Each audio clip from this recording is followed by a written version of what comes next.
जय हिंद दोस्तों, मैं राष्ट्रपति आकाश तिवारी आप सभी फौजी भाइयों का बहुत बहुत स्वागत करता हूं तथा सभी अन्य छात्र छात्राओं का बहुत बहुत स्वागत करता हूं। तो जैसा कि आप लोग देख रहे थे कि हमारा टॉपिक जो एचडी यादव जो थी उसका कंप्लीट सॉल्यूशन हो रहा था, जो आपके इस बुक का आपने एज का पूरा आप एक एक प्रश्न देख चुके हो और विविध का मैंने आपसे कहा था कि ना आए तो मुझे कमेंट बॉक्स में लिखना और फिर उसके बाद आ जाए तो कोई बात ही नहीं। तो आप लोग विविध के आप लोग कर लिए होंगे, ये मुझे विश्वास है। तो आज हम उसी के आगे हमारा टॉपिक जो होगा वो पार्टनरशिप साझा से होगा। आज इसके बारे में हम समझेंगे और इसके एक एक प्रश्न आज कि जब भिन्न भिन्न पूंजी और समान समय के लिए निवेशित हो तो प्रश्न कैसे करोगे। तो आपका एचडी यादव की जो बुक है उससे आप लोग प्रश्न देखना है और पहला प्रश्न आपको पढ़ना है। तो देखो क्या कह रहा है। कह रहा कि तीन व्यक्ति साझेदारी में 600 रुपए, 800 रुपए तथा 1000 रुपए लगाते हैं। तो यदि 480 रुपए का मुनाफा हुआ तो पहले व्यक्ति को कितना मिलेगा, यह प्रश्न आपसे पूछा है। तो यहां पर आपने देखा तीन व्यक्ति हैं, एक ए है और एक बी है और एक सी है। अब तीनों ने अपने अपने जितनी उनकी हैसियत या क्षमता या जितना वो लगा सकते थे उन्होंने पैसा दिया और उन्होंने अपना निवेश किया। कितना कितना दिया तीनों व्यक्तियों ने। पहले ने दिया 600 रुपए, दूसरे ने दिया 800 रुपए और तीसरे ने दिया 1000 रुपए। ठीक, 1000 रुपए दिया। अब इन तीनों ने 600, 800, 1000 रुपए मिलाकर इन्होंने एक कोई सोच लिया बिजनेस करने के लिए, तो इन्होंने साझेदारी में साझा कर लिया। फिर उसके बाद कह रहा कि समान समय के लिए। अब समान समय के लिए दिए हैं तो अब पता नहीं इन्होंने 1 वर्ष के लिए ये अपना धन लगाया, 2 वर्ष के लिए लगाया कि 3 वर्ष के लिए लगाया या 3 दिन के लिए लगाया या 1 महीने के लिए लगाया, लेकिन जितना उन्होंने समय किया वो समान समय है। तो इसका मतलब ये जो है ये इनके क्या है, ये पूंजी इन्होंने लगाई है, ये पूंजी लगाई है और जो समय है इन सभी का जो समय है वो समान है। कुछ भी मान सकते हो, अगर x समय के लिए लगाया इन्होंने तो x समय के लिए ये भी लगाए और x समय के लिए ये भी लगाए। ठीक, और उनको जो मुनाफा हुआ है वो 480 रुपए का हुआ है। तो आप जानते हो मुनाफा मतलब क्या हुआ, लाभ। और जो लाभ होता है वो आप जानते हो कि पूंजी का गुणा समय होता है कि नहीं होता है, बोलो। पूंजी गुणे समय लाभ कहलाता है कि नहीं कहलाता है। ठीक, तो अब उन्होंने पहले वाले व्यक्ति ने 600 रुपए लगाए x समय के लिए और दूसरा वाला व्यक्ति जो है 800 रुपए लगाया x समय के लिए, तीसरा वाला व्यक्ति जो है 1000 रुपए लगाया x समय के लिए। अब उन्होंने जब लगाया तो हमने देखा कि ये 0 से ये 0, ये 0 से ये 0, ये 0 से ये 0 कैंसिल और x से ये देखो सब x समान समय है तो समय से कोई वही नहीं है। तो अब यहाँ पर समय अगर इनका समान लगा है तो अब यहाँ पर अगर हम इनका अनुपात देखें तो 2 तिया कितना हो जाएगा, 6 हो जाएगा, 2 चौको 8 हो जाएगा और 2 पंची 10 हो जाएगा। तो यहाँ पर हमने देखा कि जो लाभ का अनुपात आएगा वो 3:4:5 आएगा कि नहीं आएगा। तो जो हमारा प्रॉफिट का अनुपात होगा वो क्या हो जाएगा, 3:4:5 हो जाएगा कि नहीं हो जाएगा। अब हो जाएगा तो हमने देखा कि यहाँ पर लाभ 5, 4, 9 और 3 कितने हो गए, तो आप कहोगे 12 होगा कि नहीं होगा। लेकिन सवाल में जो लाभ हुआ है वो कितना हुआ है, तो सवाल में लाभ जो हुआ है वो 480 रुपए का हुआ है। तो यहाँ पर हमने देखा 12 बराबर 480 तो 1 बराबर कितना आएगा, 40 आएगा कि नहीं आएगा, बोलो। 12 चौको 48। लेकिन यही तक नहीं, उसने पूछा है तो पहले व्यक्ति को कितना लाभ मिला। तो पहला व्यक्ति पहला कितना है 3, तो 1 बराबर 40। तो पहले व्यक्ति का लाभ पूछा है तो पहले व्यक्ति को मिला लाभ तो क्या हो जाएगा, 1 बराबर 40 तो 3 बराबर कितना हो जाएगा, तो 40 गुणे 3 हो जाएगा। तो 120 रुपए का मुनाफा पहले वाले व्यक्ति को मिलेगा कि नहीं मिलेगा। ठीक, अगर समझ में आ गया हो तो नोट कर सकते हो। अब हमने समय देखो x x x इसलिए माना कि सभी का समय समान है। आप x ना करके 1 मान लो, 2 मान लो, 3 मान लो, 4 मान लो, कुछ भी मान लो, मतलब मानना है तो समान मानना है।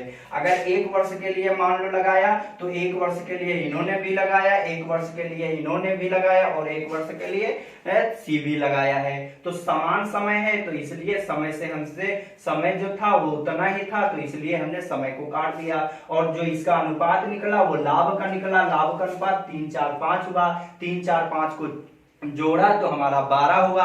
अनुपात हमेशा आप जानते हो रियल मान होता नहीं है, तो अनुपात का योग सवाल में दिए गए योग के बराबर कर दिया। 12 बराबर 480, तो 1 बराबर कितना आ जाएगा 40। पहला व्यक्ति पूछ रहा, पहले व्यक्ति को कितना लाभ मिला, तो 1 बराबर 40, तो 3 बराबर कितना हो जाएगा 120। जो आपका आंसर जो होगा वो ऑप्शन सी बिल्कुल सही हो जाएगा। नोट कर लो। स्क्रीन पर प्रश्न नंबर 2 है, देखो क्या कह रहा है। कह रहा है कि 2 साझेदार एक व्यवसाय में क्रमशः 9,000 तथा 10,500 रुपए का निवेश करते हैं। फिर उन्होंने कहा यदि पूंजी निवेश के अनुपात में 6500 रुपए का लाभ बांटना पड़ता है तो द्वितीय साझेदार को मिलेगा। तो कहने का मतलब है कि 2 अब साझेदार हैं, एक 2 साझेदार हैं, एक ए है और एक बी है। और जो दोनों साझेदार हैं वो अपनी पूंजी निवेश करते हैं। तो पहला जो है वो 9,000 रुपए निवेश करता है, दूसरा जो है वो 10,500 रुपए निवेश करता है।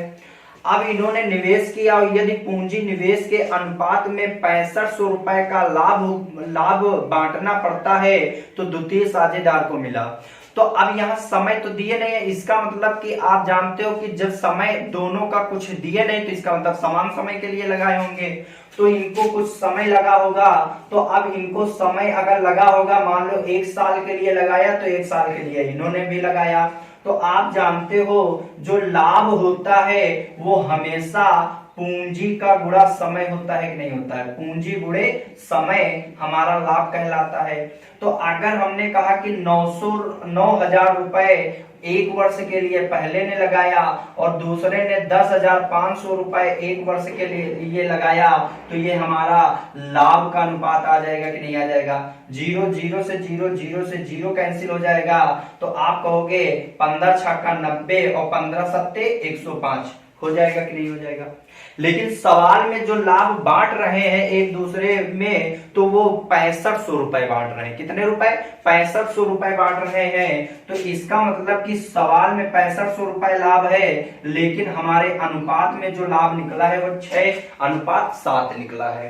तो 7 और 6 अगर हम जोड़ेंगे तो कितना हो जाएगा? 13 हो जाएगा।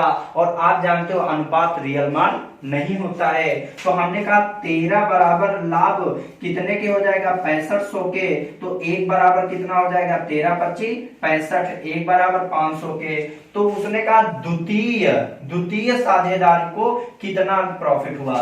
तो द्वितीय साझेदार को मतलब बी वाले को पूछा है, तो 1 बराबर अगर 500 है तो 7 बराबर कितना हो जाएगा? तो आप कहोगे 7 का गुणा 5 में कर दो, 7 पन्ना 35। इसका मतलब कि दूसरे वाले को जो लाभ मिलेगा, हिस्सा जो मिलेगा वो कितना मिलेगा? 3500 रुपए मिलेगा। जो इसका ऑप्शन आपका बी बिल्कुल सही हो जाएगा। नोट कर लो इसे।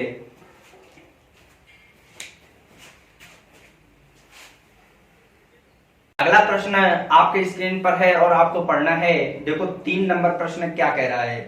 तो कह रहा है कि संयोग किरण और किशोर ने एक दुकान क्रमशः 27,000, 81,000 और 72,000 लगाकर खोली।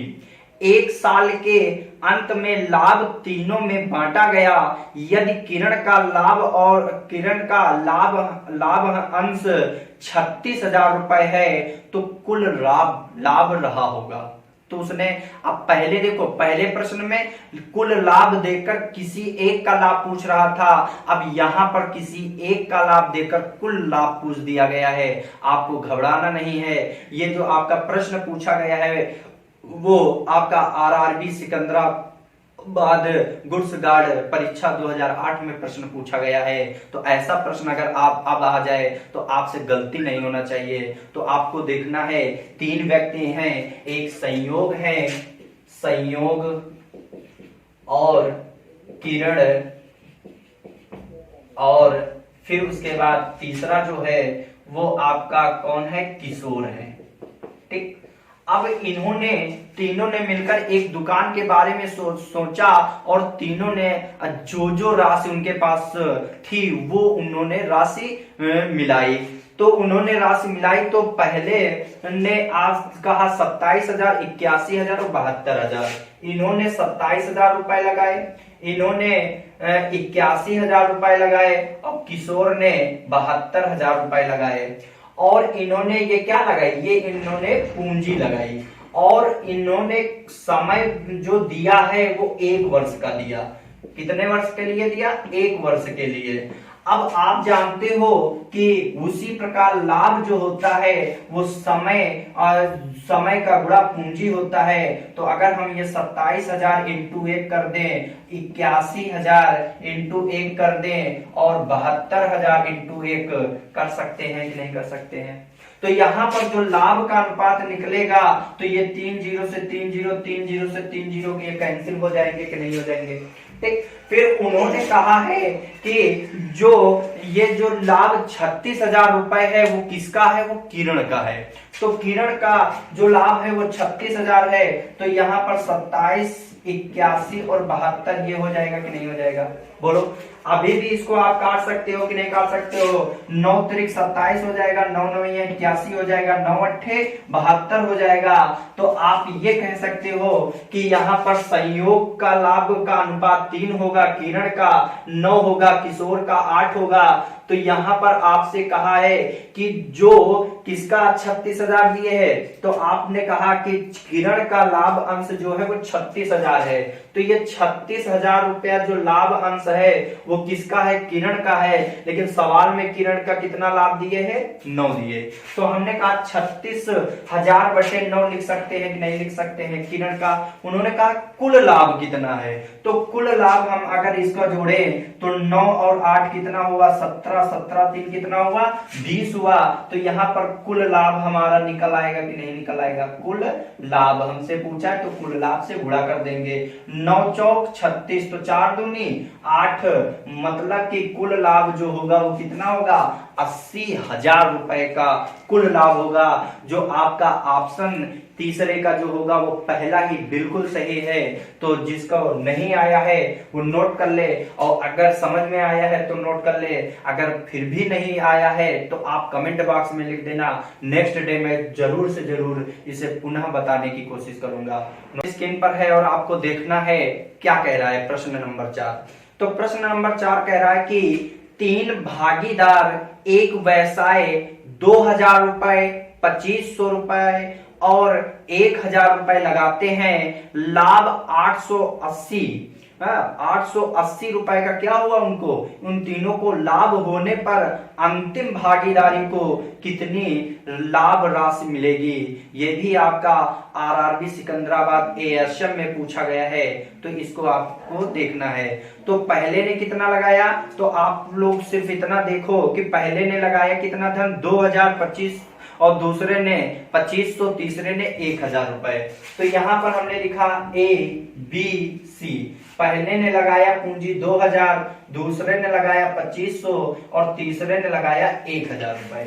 ठीक, अब इन्होंने ये क्या लगाई, ये पूंजी लगाई है, ये पूंजी का इनका अनुपात है। और ये जो पूंजी लगाई है और उन्होंने देखो समय की यहाँ पर क्या बात की है, तो उन्होंने कहा अंतिम भागीदार तो लाभ, समय का नहीं दिया तो इसका मतलब समान समय ही है। तो समान समय है तो इसका मतलब हम कुछ भी मान सकते हैं। मान लो समय इनका 1 था, 1 वर्ष के लिए लगाया, तो यहाँ लाभ का जो अनुपात होगा तो आप कहोगे पूंजी का गुणा समय में कर दें, तो हमारा जो होगा वो लाभ का अनुपात आ जाएगा कि नहीं आ जाएगा, बोलो आ जाएगा। तो यहां से अगर हम इसको काटें तो 00 से 00, 00 से 00 ये कैंसिल हो जाएगा। तो यहां से देखें 5 को 20, 55 25 और 5 दूनी 10, ये हमारा लाभ का अनुपात आ जाएगा कि नहीं आ जाएगा, बोलो। अब लाभ का अनुपात इतना आया, लेकिन सवाल में कहा है कि तीनों ने मिलकर 880 रुपए का उनको लाभ हुआ है तीनों को। तो 880 रुपए का लाभ हुआ, लेकिन हम अगर तीनों का लाभ देखें तो इनको 4, इनको 5, इनको 2, तो 5 4 9 2 कितना हो जाएगा 11 हो जाएगा। तो 11 बराबर कितना हो जाएगा 880 के, तो 1 बराबर कितना आ जाएगा 11 8 88, 1 बराबर 80 आ जाएगा कि नहीं आ जाएगा। ठीक, उसने पूछा अंतिम भागीदारी को कितना लाभ हुआ। तो अगर 1 बराबर 80 है तो अंतिम मतलब सी के बारे में पूछा है, तो सी का अनुपात कितना दिए है 2, तो 1 बराबर 80 तो 2 बराबर कितना हो जाएगा 160 हो जाएगा। तो सी को जो लाभ मिलेगा वो 160 रुपए का लाभ मिलेगा। तो ये आपका आंसर हो जाएगा। जो आपका ऑप्शन कौन सा सही हो जाएगा, तो ये जो आपका ऑप्शन 160 डी ऑप्शन दिए है वो बिल्कुल सही हो जाएगा। नोट कर लो इसे। नंबर 5 आपके स्क्रीन पर है और आपको देखना है और आपको करना है। देखो क्या कह रहा है, कह रहा किसी पूंजी के साथ ए, बी और सी साझेदार हैं, जिसमें ए का अंशदान 10,000 रुपए है। यदि 1,000 के कुल लाभ में से ए को 500 रुपए मिलता है, बी को 300 रुपए मिलता है, तो सी की पूंजी क्या है। अच्छा प्रश्न है।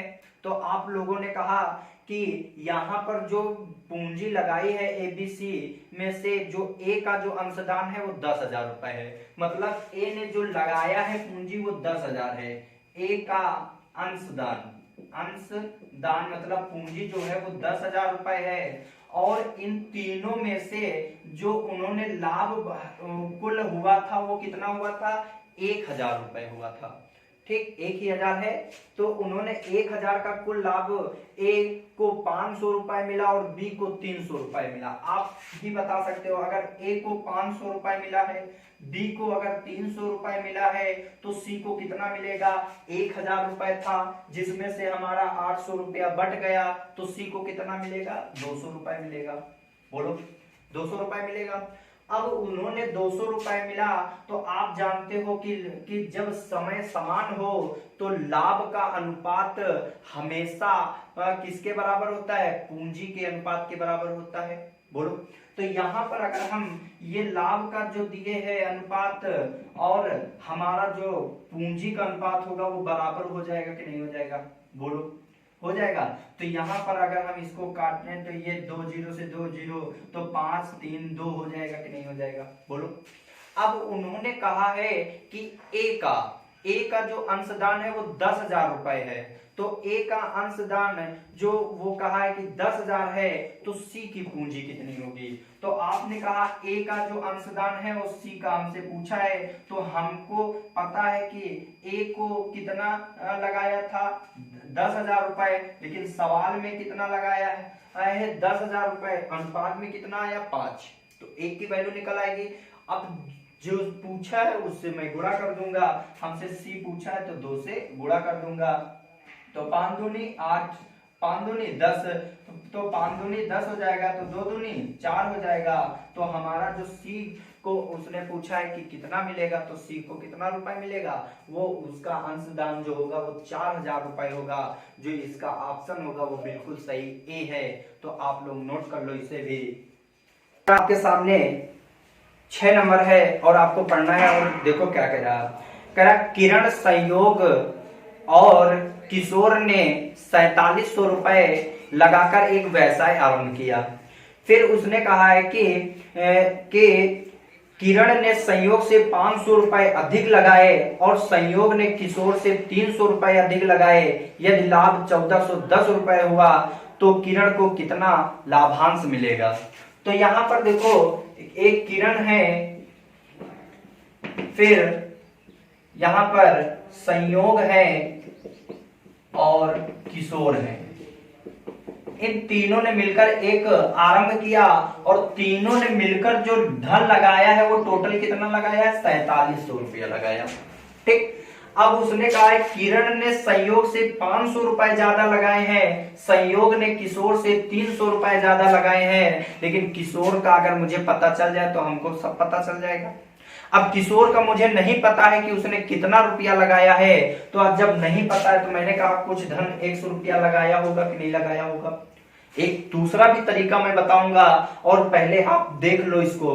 तो 100 रुपया लगाया और तो दूसरे ने संयोग ने किशोर से 300 रुपया ज्यादा लगाया, तो इसका मतलब कि जितना किशोर ने लगाया उससे 300 रुपया ज्यादा संयोग ने लगाया।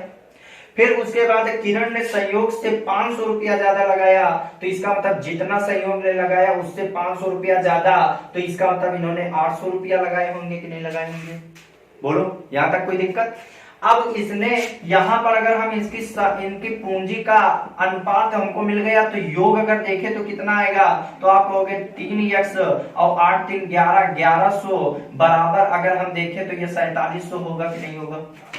बोलो तो ये देखो पूंजी बराबर पूंजी को हो गया, तो यहां पर अगर हम देखें तो यहाँ 3x बराबर 4700 और ये 1100 इधर आ जाएगा तो माइनस हो जाएगा, तो अगर इसको हम घटाएंगे तो 3600 बचेगा, तो x बराबर इस यहाँ पर 1200 आएगा कि नहीं आएगा। बोलो यहां तक कोई दिक्कत। अब 1200 आया, इसका मतलब किशोर ने कितना धन लगाया था 1200 रुपया, और 1200 300 कितना हो जाएगा, तो आप कहोगे 1500 रुपया, और 1200 800 कितना हो जाएगा, तो आप कहोगे 2000 रुपया।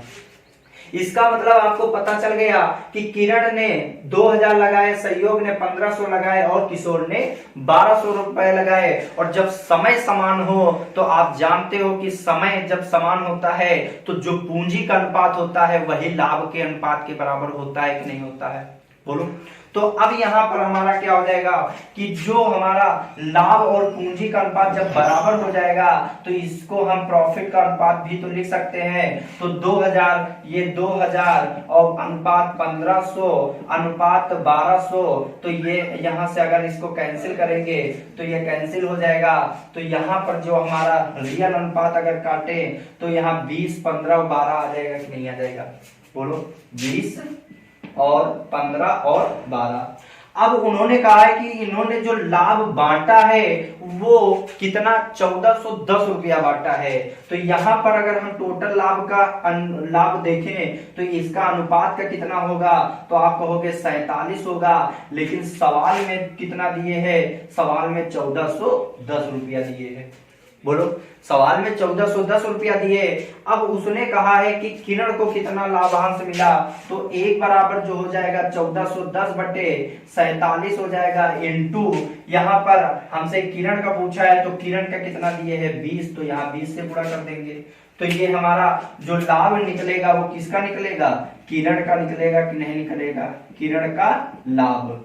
तो किरण का लाभ ये निकल आएगा। तो यहां से अगर हम इसको काटे तो 4 बार चला, देखो यहाँ पर 7 त्रिक 21 3 चौक 12 2 14, इसका मतलब 3 बार चला जाएगा कि नहीं चला जाएगा।